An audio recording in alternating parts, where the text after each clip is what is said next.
नमस्कार प्यारे साथियों, मैं निशान नानक क्लासेस के यूट्यूब चैनल पे आप सभी प्यारे विद्यार्थियों का स्वागत करता हूं। जैसा कि आप सभी को पता है, अभी भारत की राज्य व्यवस्था को हम थ्योरी वाइज कंप्लीट कर चुके हैं। उसके बाद में एमसीक्यू वाइज मैं आपको राजस्थान की राज्य व्यवस्था करवा रहा था, जिसके अंदर स्पेशल जिनके लिए करवा रहे हैं जूनियर अकाउंटेंट की परीक्षा जिनकी 2024 के अंदर होनी है, उनके लिए स्पेशल राजस्थान की राज्य व्यवस्था की जो सीरीज है चल रही है, जिसके अंदर हमने 4 टॉपिक कवर कर लिए थे। ठीक है। अच्छा, 4 टॉपिक कौन कौन से कवर किए थे ये आप मेरे को कमेंट बॉक्स के अंदर बताओगे। इतना ही होमवर्क है आज का। कौन कौन से सर 4 टॉपिक आपको करवा चुके हैं वो कमेंट बॉक्स के अंदर बताओगे। ठीक है। आज का जो हमारा टॉपिक रहेगा, राजस्थान में पंचायती राज व्यवस्था के महत्वपूर्ण प्रश्न। राजस्थान के अंदर पंचायती राज व्यवस्था के महत्वपूर्ण प्रश्न हैं, तो इसके बारे में आज हम चर्चा करेंगे। देखो, सबसे पहले क्वेश्चन, पहला 1 नंबर क्वेश्चन क्या कह रहा है? 1 नंबर क्वेश्चन हमें ये कह रहा है, पंडित जवाहरलाल नेहरू द्वारा राजस्थान में त्रिस्तरीय पंचायती राज व्यवस्था का प्रारंभ कब किया गया था? अच्छा, पंडित जवाहरलाल नेहरू ने किया था, कब किया गया था आपको ये बताना। और कितने प्रकार की थी राजस्थान के अंदर त्रिस्तरीय व्यवस्था थी? सबसे पहले आपको त्रिस्तर पर तीनों स्तरों के नाम याद होने चाहिए। ठीक है। तो सबसे पहले ग्राम स्तर पर आ जाएगी बात। सबसे छोटा होता है ना, ग्राम स्तर पर क्या हो जाएगा सर? ग्राम पंचायत हो जाएगी। क्या हो जाएगा? ग्राम पंचायत। ठीक है। उसके बाद में आ जाएगा खंड स्तर या ब्लॉक स्तर, जिसको आप बोलते हो खंड स्तर। खंड स्तर के अंदर क्या आ जाएगा सर? पंचायत समिति आ जाएगी। क्या आ जाएगा? पंचायत समिति आ जाएगी खंड स्तर के अंदर। ठीक है। फिर आ जाएगा सर जिला स्तर। जिला स्तर के अंदर क्या दे रखा है? जिला स्तर के अंदर आ जाएगा जिला परिषद आ जाएगा। क्या आ जाएगा? जिला परिषद आ जाएगा। ये 3 स्तर होते हैं पंचायती राज सिस्टम के। कौन कौन सा? ग्राम स्तर, खंड स्तर और जिला स्तर। अभी क्वेश्चन क्या कह रहा है? पंचायती राज व्यवस्था का प्रारंभ कब किया गया था? तो प्रारंभ कब किया गया था पंचायती राज व्यवस्था का? 2 अक्टूबर 1959 को किया गया था। कहां पे किया गया था? तो ये किया गया था बच्चों बगदरी गांव, नागौर के अंदर। कहाँ पे किया गया था? राजस्थान का नागौर जिला है, बगदरी गांव। ठीक है। नागौर जिले के अंदर बगदरी गांव है। किसने किया गया था? पंडित जवाहरलाल नेहरू के द्वारा किया गया था। तत्कालीन प्रधानमंत्री थे, मतलब कि 1959 के अंदर प्रधानमंत्री कौन थे? पंडित जवाहरलाल नेहरू के द्वारा त्रिस्तरीय पंचायती राज व्यवस्था का प्रारंभ किया गया था। अच्छा, जब पंचायती राज व्यवस्था का प्रारंभ किया गया था, तब संविधान के अंदर पंचायती राज व्यवस्था का उल्लेख कहाँ पे मिलता है? तो सर इनका उल्लेख मिलता था तब अनुच्छेद नंबर 40 के अंदर। अनुच्छेद नंबर 40 कौन से भाग के अंतर्गत आता है? तो भाग आएगा 4 नंबर। कौन से भाग के अंतर्गत आएगा? 4 नंबर। 4 नंबर भाग किस किस विषय से संबंधित है? तो सर 4 नंबर भाग विषय से संबंधित है राज्य के नीति निर्देशक तत्व। नीति निर्देशक तत्व से संबंधित है। नीति निर्देशक तत्व से संबंधित है, मतलब कि क्या मतलब निकलता है? भी राज्य के नीति निर्देशक तत्वों का भी अनुच्छेद नंबर 40 है ना, तो ये राज्य की नीतियों पर निर्भर करेगा भी। अगर तो राज्य चाहेगा तो इसको देगा, पंचायती राज को लागू करेगा अपने राज्य के अंदर। अगर राज्य नहीं चाहेगा तो पंचायती राज को लागू नहीं करेगा। अच्छा, किस समिति की सिफारिश पे किया गया था? तो ये भी क्वेश्चन बन सकता है। तो कौन सी समिति थी? बलवंत राय मेहता समिति। कौन सी समिति थी? बलवंत राय मेहता समिति की सिफारिश पे, मेहता समिति की सिफारिश पे किया गया था प्रारंभ। समझ में आई ना बात? एक क्वेश्चन के अंदर इतने सारे क्वेश्चन निकल के आ गए, अभी देख लेना आप। क्वेश्चन नंबर नेक्स्ट, 73वां संविधान संशोधन अधिनियम 1992 देश में कब लागू किया गया था? अच्छा, 73वां संविधान संशोधन, पहले तो आपको यह पता होना चाहिए सर है किससे संबंधित है। तो 73वां संविधान संशोधन पंचायती राज से संबंधित है। किससे संबंधित है? पंचायती राज से संबंधित है। 73वें संविधान संशोधन के द्वारा, 73वें संविधान संशोधन के द्वारा क्या किया गया था सर? सर पंचायतों को संवैधानिक दर्जा दिया गया था। क्या दिया गया था सर? संवैधानिक दर्जा दिया गया था। मतलब कि 73वां संविधान संशोधन पूरे देश के अंदर, 1992वां जो संविधान संशोधन था पूरे देश के अंदर लागू कर दिया गया था। लागू करने के बाद में क्या हो गया था? लागू करने के बाद में जो पहले अनुच्छेद नंबर 40 के अंदर पंचायतों का उल्लेख था, वो उल्लेख कहां पे चला गया सर? अनुच्छेद नंबर 243 के अंतर्गत। कहां पे चला गया? 243 के अंतर्गत। 73वें संविधान संशोधन के द्वारा संविधान के अंदर 11वीं अनुसूची को जोड़ा गया था। किसको जोड़ा गया था? 11वीं अनुसूची को जोड़ा गया था। 11वीं अनुसूची के अंतर्गत पंचायतों के कितने विषय आते हैं? तो सर 29 विषय आते हैं पंचायतों के। ये सारी की सारी बातें, सारे के सारे क्वेश्चन बन रहे हैं। कितने विषय आते हैं? 29 विषय आते हैं। 11वीं अनुसूची को 73वें संविधान संशोधन के अंतर्गत जोड़ा गया था। सब पंचायतों को संवैधानिक दर्जा दिया गया था 73वें संविधान संशोधन के द्वारा। अच्छा, क्वेश्चन क्या था भी? 73वां संविधान संशोधन 1992 देश के अंदर कब लागू हुआ? तो देश के अंदर लागू हुआ था 24 अप्रैल 1993 को लागू हुआ था। ठीक है, कब किया गया था? 24 अप्रैल 1993 को। 22 दिसंबर 1992 को कहां से हुआ था? ये लोकसभा से पारित हुआ था। कहां से हुआ था? लोकसभा से पारित हुआ था 73वां संविधान संशोधन अधिनियम।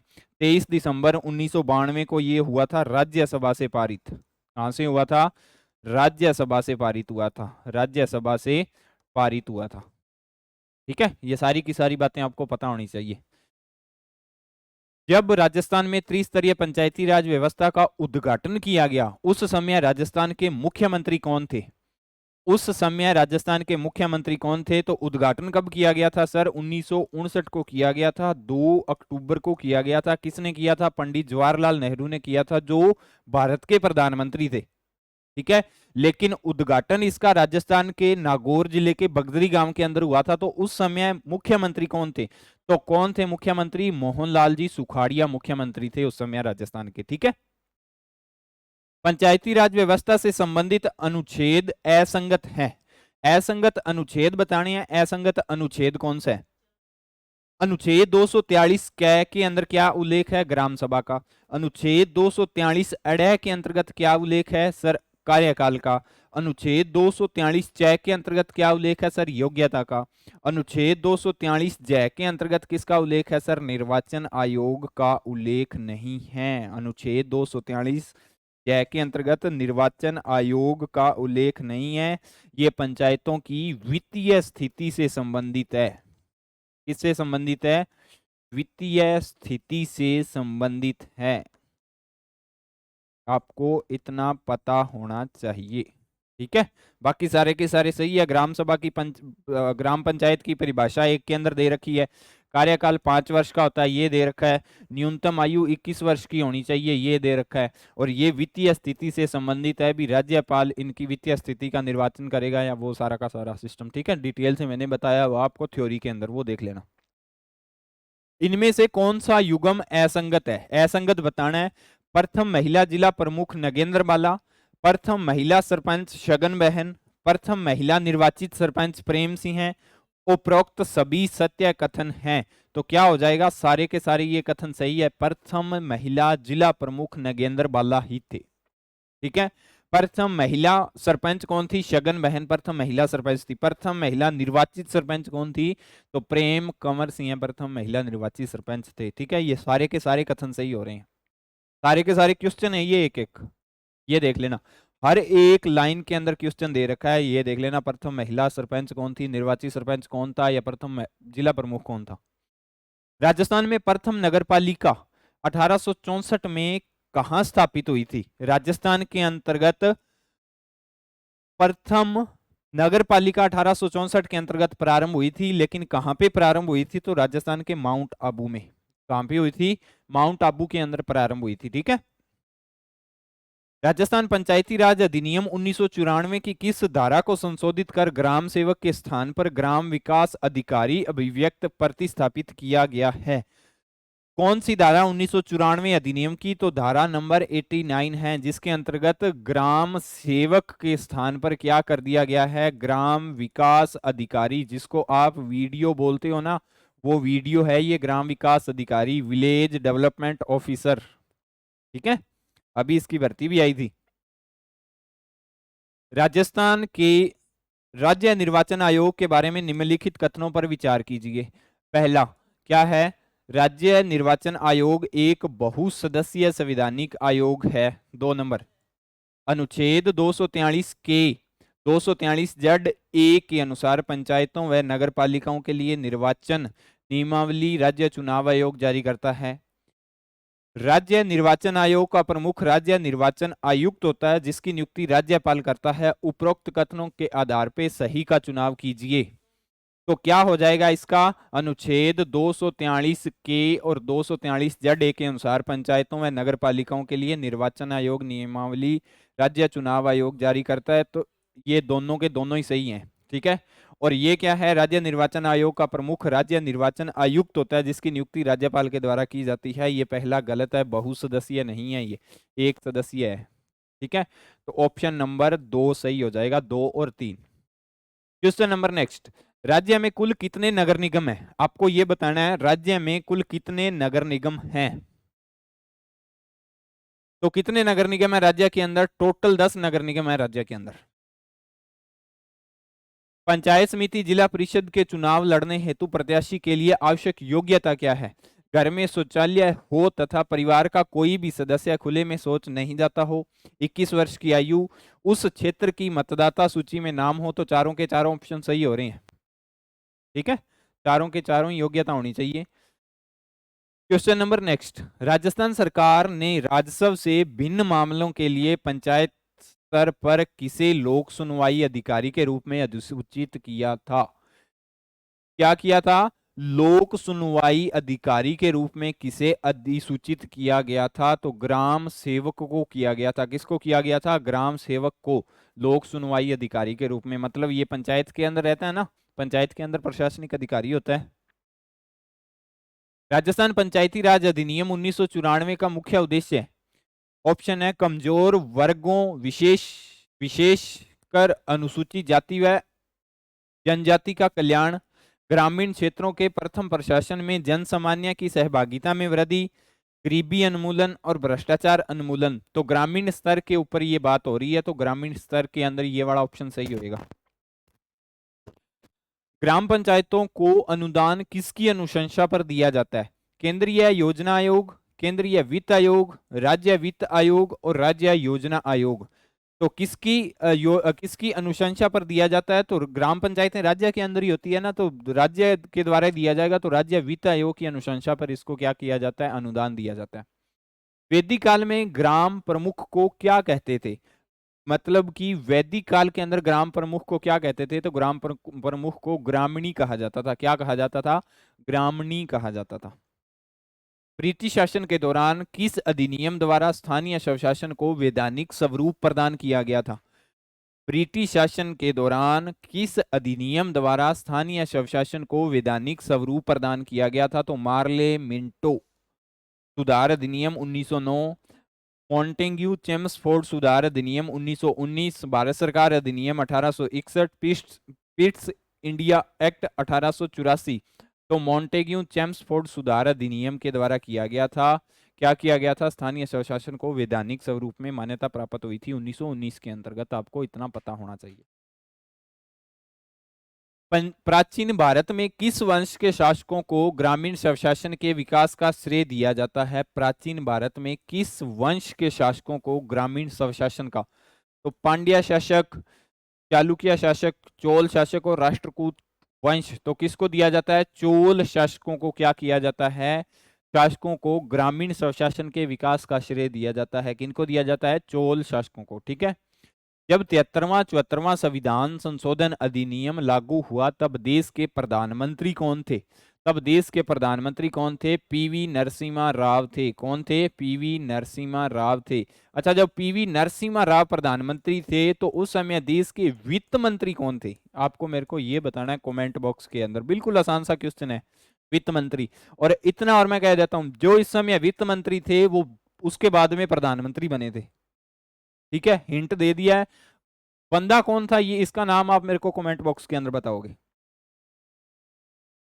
संविधान में 11वीं अनुसूची कब जोड़ी गई थी? 11वीं अनुसूची कब जोड़ी गई थी संविधान के अंदर? तो 1993 के अंदर जोड़ी गई थी संविधान के अंदर 11वीं अनुसूची। कौन से संविधान संशोधन के द्वारा? सर 73वें संविधान संशोधन के द्वारा। कौन से संविधान संशोधन के द्वारा?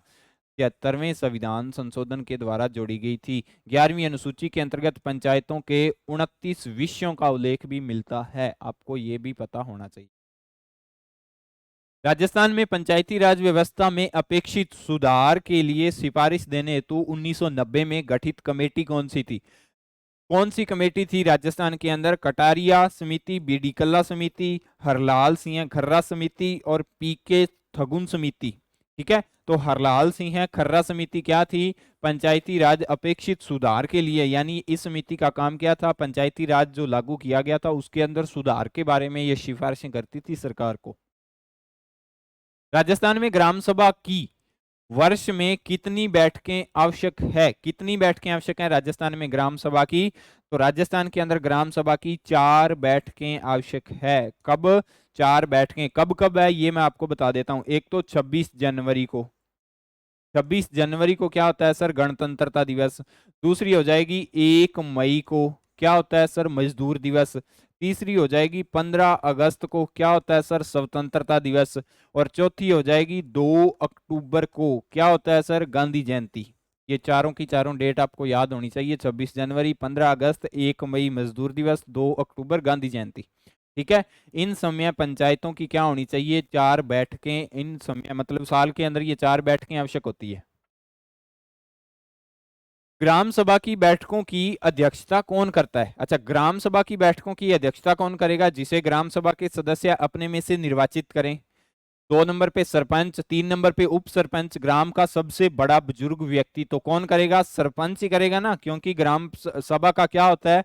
राजनीतिक प्रमुख कौन होता है? राजनीतिक प्रमुख होता है सरपंच, और प्रशासनिक प्रमुख वीडियो होता है। राजनीतिक प्रमुख कौन होगा? तो सर सरपंच होगा। तो सरपंच ही अध्यक्षता करेगा, आपको पता है। ठीक है, अगर सरपंच नहीं है तो उप सरपंच करेगा। अगर ये दोनों ही नहीं है तो फिर जितने भी व्यक्ति उस पंचायत के अंदर बैठे हैं या उस सभा के अंदर बैठे हैं उनमें से सबसे वरिष्ठ व्यक्ति करेगा। ठीक है, पंचायती राज संस्था के चुनाव लड़ने हेतु प्रत्याशी की निर्धारित न्यूनतम आयु सीमा क्या है? किसके चुनाव लड़ने की? पंचायती राज संस्था के चुनाव लड़ने की। तो न्यूनतम सीमा कितनी है? 21 वर्ष की आयु का होना जरूरी है आपके लिए। ठीक है, फिर ही आप सरपंच और उप सरपंच बन सकते हो। क्वेश्चन नंबर नेक्स्ट, पंचायती राज अधिनियम के अनुसार पंच, उप सरपंच व सरपंच अपना त्यागपत्र किसको देते हैं? पंचायती राज अधिनियम के अनुसार पंच, उप सरपंच व सरपंच अपना त्यागपत्र किसको देते हैं? उपखंड अधिकारी मतलब एसडीएम जिसको बोलते हैं, जिला प्रमुख, विकास अधिकारी और जिला कलेक्टर। तो किसको देंगे सर? विकास अधिकारी को देंगे, ग्राम विकास अधिकारी को देंगे। क्या देंगे? अपना त्यागपत्र। पंच, पंच का क्या मतलब होता है? पंच का मतलब होता है मेंबर। मेंबर होते हैं ना, एक एक छोटे छोटे गांवों के अंदर, एक एक वार्ड के अंदर मेंबर होते हैं। मेंबर के ऊपर उप सरपंच, फिर उनके ऊपर सरपंच होता है। राजस्थान पंचायती राज अधिनियम 1994 के तहत राज्य में पंचायत राज संस्थाओं की व्यवस्था है। कौन सी व्यवस्था है इसके अंदर? द्विस्तरीय, एक स्तरीय, त्रिस्तरीय और बहुस्तरीय। तो व्यवस्था तो सर त्रिस्तरीय है, आपने हमें बताई थी। सबसे ऊपर आ जाएगी जिला स्तर। कौन सी आ जाएगी? जिला स्तर पर क्या हो जाएगा सर? जिला परिषद हो जाएगा। क्या हो जाएगा? जिला परिषद। 2 नंबर पे क्या हो जाएगी? 2 नंबर पे आ जाएगी खंड स्तर। कौन सा आ जाएगा? खंड स्तर। खंड स्तर पे क्या हो जाएगा? खंड स्तर पे हो जाएगा पंचायत समिति। क्या हो जाएगा? पंचायत समिति। 3 नंबर पे सर, 3 नंबर पे आ जाएगा सर ग्राम सभा। ग्राम स्तर पर क्या हो जाएगा? ग्राम पंचायत हो जाएगी। ठीक है, ये त्रिस्तरीय है सिस्टम अभी राजस्थान के अंतर्गत। राजस्थान विधानसभा द्वारा राजस्थान पंचायत समिति जिला परिषद बिल किस वर्ष पारित किया गया था? तो किस वर्ष पारित किया गया था? 1959 के अंतर्गत पारित किया गया था, जिस वर्ष पंचायतों का क्या किया गया था? उद्घाटन किया गया था। राजस्थान में जिला परिषद की आय का मुख्य स्रोत क्या होता है? जिला परिषद की मुख्य आय कहां से आती है? पेयजल कर, यानी पीने के पानी का जो बिल आता है, आप सभी को पता है। मेलों हेतु लाइसेंस फीस, मेले के अंदर जब दुकानें कटती है उनको लाइसेंस मिलता है तो उनके द्वारा लिया जाने वाला उनको फीस दी जाती है। कृषि उपज की मार्केट फीस 0.5% सरचार्ज। यानी ये सारे के सारे किसके अंतर्गत आ जाएंगे? ये सारे के सारे जिला परिषद के अंतर्गत आ जाएंगे, चारों के चारों ही। ठीक है, पीने के पानी के ऊपर मेलों के लाइसेंस हेतु जो कर लगाया जाता है, या सरचार्ज कृषि उपज मंडी के द्वारा मार्केट फीस, वो सारा का सारा सिस्टम किसके अंतर्गत आएगा सर? जिला परिषद के अंतर्गत ही आएगा। किस तिथि से राजस्थान पंचायती राज अधिनियम 1994 संपूर्ण राज्य में लागू हुआ था? तो 26 जनवरी 1994, 27 जनवरी 1994, 23 अप्रैल 1994, 1 मई 1994। तो ऑप्शन नंबर 3 यानी 23 अप्रैल 1994 को राजस्थान पंचायती राज अधिनियम पूरे राज्य के अंदर लागू किया गया था। निम्नलिखित में से कौन पंचायती राज संस्थाओं के किसी भी पद के लिए अयोग्य उम्मीदवार है? 20 वर्ष की उम्र का वयस्क, 27 नवंबर 1995 के पश्चात तीसरी संतान वाला व्यक्ति, पागल या दिवालिया। तो ये सारे के सारे क्या हो सकते हैं? सारे के सारे ही अयोग्य हैं। क्या है? अयोग्य हैं सारे के सारे। तो उपरोक्त सभी ये हमारा कथन सही हो जाएगा। पंचायती राज व्यवस्था से संबंधित पुस्तक my picture of free India किसकी रचना है? ठीक है, किसकी रचना है? ये महात्मा गांधी, पंडित जवाहरलाल नेहरू, बलवंत राय मेहता, वल्लभ भाई पटेल। तो किसकी रचना है? ये महात्मा गांधी की पुस्तक है। किसकी है? महात्मा गांधी की। कृष्णा परियोजना है सिनेमाघरों की, कायापलट की योजना, नाटकीय कलाकारों को प्रोत्साहन देने की योजना, निजी क्षेत्र द्वारा श्रेष्ठ चिकित्सा सेवाएं उपबंध कराने की योजना, पंचायती राज संस्थाओं के कंप्यूटराइजेशन की योजना। तो ये ऑप्शन हो जाएगा पंचायती राज संस्थाओं के लिए कंप्यूटराइजेशन करवाने की योजना से संबंधित है कृष्णा योजना। राजस्थान में गरीबी रेखा के नीचे जीवन यापन करने वाले बीपीएल परिवारों का चयन कहाँ होता है? ग्राम सभा में, पंचायत में, पंचायत समिति में, जिला परिषद में। तो ग्राम सभा में होता है बीपीएल परिवारों का चयन। किसके द्वारा किया जाता है? ग्राम सभा के द्वारा किया जाता है, यानी सरपंच और वीडियो दोनों के द्वारा। बलवंत राय मेहता समिति प्रतिवेदन में पंचायती राज संस्थाओं को कितने स्तरों पर गठित करने का सुझाव दिया था? तो कितने स्तरों पे गठित करने का सुझाव दिया था बलवंत राय मेहता समिति ने? तो 3 स्तरों पे गठित करने का।